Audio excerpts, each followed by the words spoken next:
খুব লজ্জা করছে। ডিভোর্সে 2 বছর পর আবার শ্বশুর বাড়ি যাচ্ছি। ভোরের আবগেদে লোকাল প্রায় ফাঁকা। কলকাতার দিকে যারা আগের রাতে সবজি নিয়ে আসে তারা 2-4 জন ফিরে যাচ্ছে বিক্রি বাট্টা করে, ম্যাক্সিমামই ঘুমের ঘোরে। হেমন্তের অল্প অল্প হাওয়ায় কি যে ভালো লাগছে, মনে হচ্ছে এখনই উড়ে চলে যেতে পারলে ভালো হতো। ট্রেনটা যদি প্লেন হতো আর ওদের বাড়ির পাশে একটা এয়ারপোর্ট থাকতো, পলকে চলে যেতাম। যেদিন ওদের বাড়ি থেকে পালিয়ে আসি সেদিন ওরা কেউ জানতো না। বাপের বাড়ি ফিরে শৈলেনকে শুধু ফোনে বলেছিলাম, আমি আর তোমাদের বাড়ি ফিরছি না। না, ওদের কোনো দোষ ছিল না। ওদের মতো ভালো মানুষ হয় না। একটা ভালো ফ্যামিলিকে ডুবিয়ে চলে এসেছিলাম আরও বেটার লাইফ লিড করব বলে। মানুষ কত ভালো হতে পারে শৈলেন তার উদাহরণ, ওদের পরিবারটা তার উদাহরণ, গ্রামের লোকগুলো তার উদাহরণ। আসলে একটা বদ আত্মবিশ্বাস আমার সর্বনাশটা করেছিল। ভেবেছিলাম বাবা মায়ের সিঙ্গেল চাইল্ড আমি, অভাব কোনোদিন হবে না, বাবা মারা গেলেও না। যদি আনম্যারিড বা ডিভোর্সি থাকি তাহলে পেনশন তো পাবো। মোট কথা অর্থ কষ্টে কোনোদিন ভুগবো না। ফোনাফোনি করে প্রাক্তনের সঙ্গে বেরিয়ে এসেছিলাম। 8-9 মাস সংসারও করলাম, তারপর বিচ্ছেদ হলো। এবারে সিদ্ধান্ত আমার নয়, দোষও কিছু ছিল না আমার। সল্টলেকে প্রাইভেট কোম্পানিতে চাকরি নিলাম। বসের সঙ্গে দেশ বিদেশ ঘুরলাম, আধুনিক সব কিছু দেখলাম। টাকার অভাব রইল না। কিন্তু একটা সময় পরে বুঝলাম এগুলো সব ক্ষণিকের, অল্প সময়ের। এর মধ্যে দয়া মায়া ভালোবাসা আবেগ অনুভূতি কিচ্ছু নেই। দিন শেষে ঘরে ফিরে এক মহাশূন্যতা, ব্ল্যাক হোল। কেউ বৌমা, কেউ বৌদি, কেউ শুনছো নাকি বলে ডাকে না। সকাল হলে কেউ বলে না রাতে কিন্তু তুমি ভালো ঘুমাওনি, দুপুরে ঘুমিয়ে নেবে। সবচেয়ে আশ্চর্য হয়েছি ঘুমের ঘোরে রাত 2টো নাগাদ শৈলেনের ফোনটা পেয়ে। ও আমায় যেতে বলবে ভাবতেই পারিনি। ডিভোর্সের জন্য যে হেনস্থা করেছিলাম, মিথ্যে বলেছিলাম, অন্য কেউ হলে মুখ দেখতো না আমার। বেলা 7টা নাগাদ মাঝদিয়া টুঙ্গিতে পৌঁছে গেলাম। যেদিন বউ হয়ে প্রথম এখানে আসি কত লোক স্টেশনে গেছিল আনতে। রেল ব্রিজের তলা দিয়ে যখন আমাদের ট্যাক্সি ঢুকছিল, ওর বন্ধুরা, পাড়ার অল্প বয়সী ছেলেরা সব লাইন দিয়ে দাঁড়িয়েছিল। দূর থেকে দেখলাম বাড়ির সদর দরজা খোলা। রাস্তার পাশে দাঁড়িয়েই পাড়ারই কারো সঙ্গে কথা বলছিল আমার প্রাক্তন ছোট দেওর। আমায় দেখতে পেয়ে দৌড়ে এসে হাত ধরে বলল, আরে বৌদি, তুমি এত সকালে কোথা থেকে? চলো চলো বাড়িতে চলো। এতক্ষণ পর আমার হঠাৎ মনে হলো, তাই তো, কালকে রাত্রে শৈলেন যে ফোন করেছিল বাড়ির সকলে জানে? কারোর অনুমতি নিয়েছে? নাকি আবেগে ঘুমের ঘোরে ফোন করে ডেকে ফেলেছে? যদি কেউ না জানে সেটা হবে ভারী লজ্জার। ভাববে আমি বেহায়ার মতো এসে হাজির হয়েছি। আমার আর যাওয়ার জায়গা নেই, অপমান পর্যন্ত করতে পারে। বাড়ির ভেতরে পা দিয়ে বুকের মধ্যে কেমন ছ্যাঁত করে উঠল। 2 বছর এখানে সংসার করে গেছি। সমস্ত ঘর বাড়ি গাছপালা এমনকি কলতলা পর্যন্ত মনে হলো আমায় ব্যঙ্গ করছে। রান্নাঘরের কোণে টিয়া পাখিটি পর্যন্ত ডেকে উঠল। মনে হলো ও বলছে, কেন এসেছিস, কেন এসেছিস অসভ্য বেহায়া মেয়ে কোথাকার। আমার শরীরে এত লজ্জা কোথায় ছিল কি জানি। ভীষণ খারাপ লাগতে লাগলো প্রতিটি জিনিসপত্র দেখে। মনে হলো এক্ষুনি সমস্ত গ্রামের লোক ছুটে এসে আমায় ধিক্কার জানাবে, থুথু ছেটাবে। ছোট দেবর আমার হাত ধরে আমার সেই পূর্ব পরিচিত ঘরে, সেই সুন্দর বাসর ঘরে, সেই প্রথম দিনের আবেগ মাখানো ঘরে এনে খাটে বসিয়ে বলল, দেখো দাদা ঘরের কোনো কিছু চেঞ্জ করেনি, কোনো কিছু ফেলেনি। তোমার সমস্ত জিনিস যেমন ছিল তেমনি আছে। একদিন শুধু তোমার রেখে যাওয়া বডি স্প্রে আমি মেখেছিলাম বলে দাদার সে কি রাগ, বিশ্বাস করো বৌদি। তারপরে আর ধরেনি। আমার চোখ ফেটে জল বেরিয়ে এলো। এত ভালো ফ্যামিলিকে কিভাবে বিপদে ফেলেছিলাম। শুধুমাত্র নিজের সাময়িক সুখের জন্য কত বড় ক্ষতি করেছিলাম এদের। শাড়ির আঁচলে চোখের জল মুছে বললাম, মা কোন ঘরে, আমায় একটু নিয়ে চলো। মনে হয় না উনি আমার মুখ দেখবেন, আমি ক্ষমা চাইব। এ সময় আমার হাজব্যান্ড চিৎকার করতে করতে বাড়িতে এলো, বলল, ভরত, ভরত কোথায় গেলি রে? তোকে যে মাঠে পাইপ নিয়ে যেতে বললাম, গেলি না তো? স্যালো চালাতে পারছি না। হুটোপাটি করে ঘরে ঢুকে আমায় দেখে দুপা পিছিয়ে গিয়ে আশ্চর্য হয়ে জিজ্ঞেস করলো, আরে তুমি কখন এলে? আমি ওর প্রশ্নের উত্তর দিতে পারলাম না। কি উত্তর দেব? যাকে কোর্টে দাঁড় করিয়ে সকলের সামনে স্ত্রীর ওপর জুলুমকারী এমনকি রেপিস পর্যন্ত বলেছিলাম, তার প্রশ্নের কি উত্তর দেব? ও আমায় এখন যদি চড়িয়ে দেয় তাও বলার কিছু থাকবে না। আমার দোষ কিছুমাত্র খণ্ডন হবে না। আমি কিছু মনেও করব না। আমি নীরবে মাথা নিচু করে রইলাম। এ সময় ভরত ইয়ার্কি করে বলল, দেখ দাদা, বৌদি আগের থেকে কত সুন্দর হয়েছে। একটু থেমে তারপর আমাকে উদ্দেশ্য করে বলল, তুমি কি খাও গো বৌদি? এই দেখো না, আমি মোটা হবার জন্য কত কিছু খাচ্ছি, হচ্ছে না। ওর মুখে বৌদি ডাকটা যে কি সুন্দর লাগে। ওর ওই আদর মাখানো কথাগুলো আর কোথাও শুনতে পাইনি। কত জায়গা ঘুরেছি, কত পয়সাওয়ালা লোকের সান্নিধ্যে গেছি, কিন্তু এই মিষ্টি ডাক, এই আদর মাখানো মমতা কোথাও পাইনি।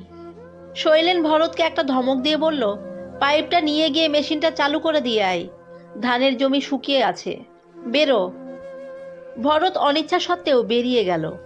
যাবার সময় চিৎকার করে বলতে বলতে গেল, তোমার সেই আলু দিয়ে ছোলার ডাল রান্না করে রেখো বৌদি, ফিরে লুচি দিয়ে খাবো। হায় রে কপাল, কাদের ফেলে চলে গেছিলাম আমি। কি ভূত চেপেছিল মাথায়। মানুষের যখন বিপথে যাওয়ার নেশা চাপে তখন তার সমস্ত চেতনা লোপ পায়, হিতাহিত জ্ঞান অদৃশ্য হয়। প্রেম, প্রীতি, ভালোবাসা, দয়া মায়া, স্মৃতি বিস্মৃতি সবকিছু কর্পূরের মতো উবে যায়। শৈলেন আবার একই কথা জিজ্ঞেস করলো, কখন এলে? আমি এ প্রশ্নের কোনো উত্তর না দিয়ে হেসে জিজ্ঞেস করলাম, কালকে অত রাত্রে ফোন করেছিলে কেন? দিনের বেলা ফোন করতে পারতে। আমার কথা সত্যি তোমার মনে আছে? একটু থেমে মাথা নিচু করে আবার বললাম, এই নষ্ট মেয়েটাকে তুমি আবার ফোন করলে, আবার ডাকলে? তুমি এত ভালো কেন? শৈলেন সমস্ত কথা মনোযোগ দিয়ে শুনল। অনেকক্ষণ চুপ করে দাঁড়িয়ে রইল। হাতের আঙুলগুলো 3-4 বার দেখলো, মিটিমিটি হাসলো। তারপর একেবারে অবাক করে দিয়ে বলল, আমি তো তোমায় ফোন করিনি সোনা পাখি। তোমার নম্বর তো আমার কাছে নেই। ডিভোর্সের সময় রেগে মেগে ডিলিট করে দিয়েছিলাম। কোথাও তোমার ভুল হচ্ছে। ভুল বলা আমার উচিত নয়। তুমি আবার রেগে যেতে পারো। অবশ্য রাগলে তোমার ঠোঁট দুটো ভারী সুন্দর দেখায়, চোখ দুটো রহস্যময় হয়ে ওঠে। ও আগেও এরকম কথা বলতো, বলেই চুপ করে ঘুরে দাঁড়িয়ে থাকতো। আমি জানতাম ও চাইতো আমি গিয়ে ওকে জড়িয়ে ধরি। যতক্ষণ না ধরতাম ততক্ষণ নীরবে দাঁড়িয়েই থাকতো। খুব শেয়ানা ছিল।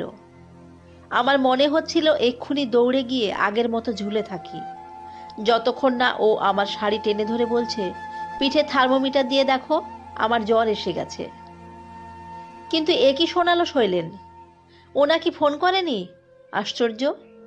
কাল ঘুমের ঘরে আমি স্পষ্ট শুনলাম ওর গলা। পরিষ্কার ও আমায় ডাকলো। তাহলে আমার এত বড় ভুল হলো? অবশ্য এরপরে আমি আর মোবাইল দেখিনি, চেক করে দেখিনি সত্যি সত্যি ও আমায় ফোন করেছিল কিনা। তাহলে রাতে কি স্বপ্ন? লজ্জায় আমি শৈলেনের মুখের দিকে তাকাতে পারছি না। ছি ছি, এত বড় ভুল হয়ে গেল আমার। শৈলেনের পা দেখে বুঝলাম ও আমার দিকে দুপা এগিয়ে এলো, তারপর দাঁড়িয়ে গেল। শেষে হো হো করে হেসে বলল, দেখলে মানুষের কত রকমের ভুল হয়। বলেই অনেকক্ষণ দম ধরে রইল। এবার আমার দিকে আর এক পা এগিয়ে এসে উদাস হয়ে বলল, এটা কিন্তু আমার জন্য সুখবর, কি বলো? তুমি যে আমায় ভালোবেসেছিলে, কোনো এক হঠাৎ সময়ে ভালোবেসেছিলে। সে ভালোবাসা জমেছিল হৃদয়ের এক কোণে অযত্নে। গতকাল রাত্রে সে তোমায় জানিয়েছে তুমি সত্যিকারের প্রেমিকা, তুমি ভালোবাসতে জানো। তোমার হৃদয় এখনো মরেনি, তাই তো ছুটে এসেছে। এই কথা শুনে কার না কাঁদতে ইচ্ছে করে, এই কথা শুনে কার না ছুটে গিয়ে বলতে ইচ্ছে করে আমি তোমার। অথচ এমন একটা মানুষ ফেলে পালিয়েছিলাম, এমন একটা সুন্দর মনের ঠিকানা ফেলে পালিয়েছিলাম, এমন একটা মন্দিরে পুজো না দিয়ে শুধু দর্শন করে ফিরে গেছিলাম।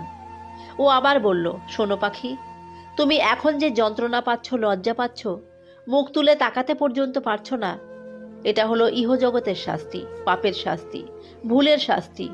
তুমি যদি সত্যি সত্যি বুঝতে পারো তুমি ভুল করেছিলে, সেটা হবে তোমার শান্তি, মনের ভেতরের শান্তি, দীর্ঘক্ষণ কাদার পরে মনে যে ক্লান্তি আসে সেই শান্তি। অনেকগুলো কথা একসঙ্গে এসে ভিড় করে অপেক্ষা করছিল মুখে। আমি ধীরে শান্তভাবে বললাম, আমি কি তোমার বুকে একটু মাথা রাখতে পারি? ও হাত না বাড়িয়ে বলল, হ্যাঁ পারো, কিন্তু তুমি নিজেই গভীরভাবে ভাবো, সত্যি সত্যি বুকে মাথা রাখবে কিনা, রাখা উচিত কিনা। আর যদি রাখো, তাহলে কতক্ষণের জন্য, কত দিনের জন্য? শৈলেনের কথা আমি বুঝতে পেরেছি। ও কাউকে আঘাত দিয়ে কথা বলতে পারে না, আত্মসম্মান কখনোই খোয়াবে না, কোনো দিন কোনো কারণে মিথ্যে বলবে না, 1 মিনিটের জন্য হলেও মন ভুলানো কথা বলবে না। ওর কথা আমি বুঝতে পেরেছি। চোখে আমার জল এসে গেছিল।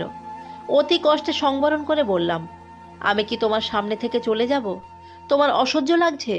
না, অসহ্য লাগছে না। অসহ্য লাগবে কেন? শোনো, ভালোবাসা কাকে বলে জানো? ভালোবাসা হলো যাকে দেখলে আনন্দ হয়, যার কথা ভাবলে চোখে জল আসে, যার কথা মনে পড়লে ঠোঁট হাসিতে উদ্ভাসিত হয়, হৃদয় ব্যাকুল হয়, কষ্ট লাঘব হয়, ফুলে ফুলে ভরে ওঠে অন্তর। তাকে দেখে চলে যেতে বলা যায় না। আর থাকতে না পেরে দৌড়ে গিয়ে ওকে জড়িয়ে ধরে বললাম, তুমি আমায় এত ভালোবাসতে, আগে তো বলনি। কতক্ষণ এভাবে ছিলাম জানি না। ধীরে ধীরে ও আমায় ছাড়িয়ে খাটের ওপর বসিয়ে দিয়ে বলল, যে নারী পুরুষের ভালোবাসা ধরতে পারে না, বুঝতে পারে না, সে চঞ্চলা, তর্কপ্রিয়, অবুঝ। তুমি 2 বছর আমার কাছে ছিলে, তুমি আমায় দেখেছো, আমার অন্তরটা দেখোনি। তুমি আরো কিছুদিন সময় নাও, মনকে প্রশ্ন করো, হৃদয়কে আগুনে পোড়াও। সত্যি মন আমার চঞ্চলা, ঠোঁট তর্কপ্রিয়, হৃদয় অবুঝ। এখন কি বলবো বুঝতে না পেরে মাথা নিচু করে বসে রইলাম চুপ করে। শৈলেন আমার ভাবগতিক দেখে হাসলো। তারপর অত্যন্ত দৃঢ় কণ্ঠে বলল, চলো তোমায় স্টেশনে দিয়ে আসি। ঘুমের ঘরে না বুঝে চলে এসেছো, তোমার এখনো স্থিরতা আসেনি। সঙ্গে প্রায় কিছুই আনিনি। মাথা নিচু করে বেরিয়ে এলাম ঘর থেকে। আমায় দেখে বারান্দায় টিয়া পাখিটি আর একবার নতুন করে ডেকে উঠল। এবার যেন বলল, যাচ্ছিস কেন? তোর তো পুনর্জন্ম হয়েছে, যাস না। স্টেশনে এসে দেখি ট্রেন দাঁড়ানো, সিগন্যাল সবুজ। ফাঁকা সিট পেয়ে এক কোণে ব্যাগ কোলে তুলে বসলাম মনমরা হয়ে। আর চোখে শৈলেনের দিকে একবার জানালা দিয়ে তাকিয়ে দেখি ওর চোখে জল। হাত উঁচু করে কাছে ডেকে বললাম, আমি এসেছি শৈলেন, আমি এসেছি। আমায় তুমি আপন করে নাও, আমার হাতটা ধরো। এমন সময় আচমকায় ভোঁ বাজিয়ে ট্রেন ছেড়ে দিল। ও আমার হাতটা ধরে অনেকটা দৌড়ে এলো। তারপর কি যেন বলল, ঠিক শুনতে পেলাম না হাওয়ায়। ঘাড় ঘুরিয়ে পেছনে তাকিয়ে দেখি শৈলেন কি যেন বলছে আর দৌড়াচ্ছে, প্রাণপণ দৌড়াচ্ছে।